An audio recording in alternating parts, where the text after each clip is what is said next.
Once there lived a girl named Sinya who loved science. Her happiness knew no bounds when her teacher announced a science competition.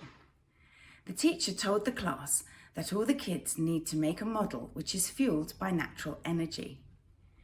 Despite her excitement, Sinya was not able to decide what she would make. Her head was bubbling with ideas, but which energy should she try and base her model on was the big dilemma. Finally, Sinya decided that she would make a solar vehicle. She started working on it, but it was not turning up as she expected. After 2 days working on it, the heat of the sun became unbearable for her and she dropped the idea. The submission for the competition was just 10 days away and she still had no idea. Sinya thought she would go swimming to relax herself. While she was in the pool, an idea struck her. She will make a costume to take divers deep in the sea and will try to harness the energy from water. But her parents thought that it is a dangerous idea to test and she should think of something else. Sinya was at the starting point again with no idea to work upon. Sinya started crying. Her grandmother came to her room and asked lovingly, "What happened, darling?" Sinya said, "I have no idea for the science competition. I'm useless."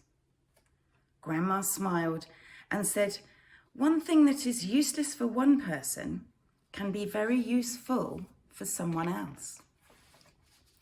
And that's how Sinya got a wonderful idea.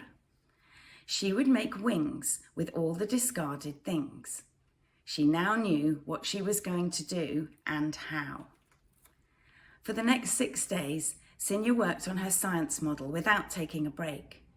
When she showed her invention to her parents and grandmother, they could not believe their eyes.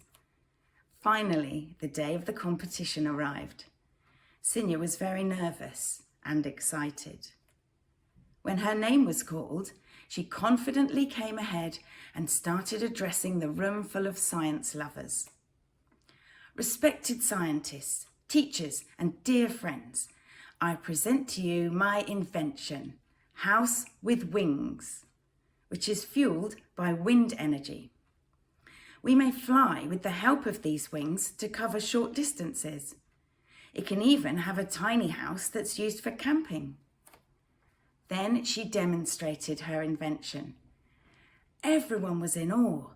The judges were clapping and her friends were cheering for her. When the results came, Sinya had won the competition and everyone's heart. She was given a high-speed computer as first prize. Sinya's teacher patted her back while Sinya hugged her parents. Her grandma too hugged her and said, "I'm very proud of my useless granddaughter." Everybody started laughing and went home happily.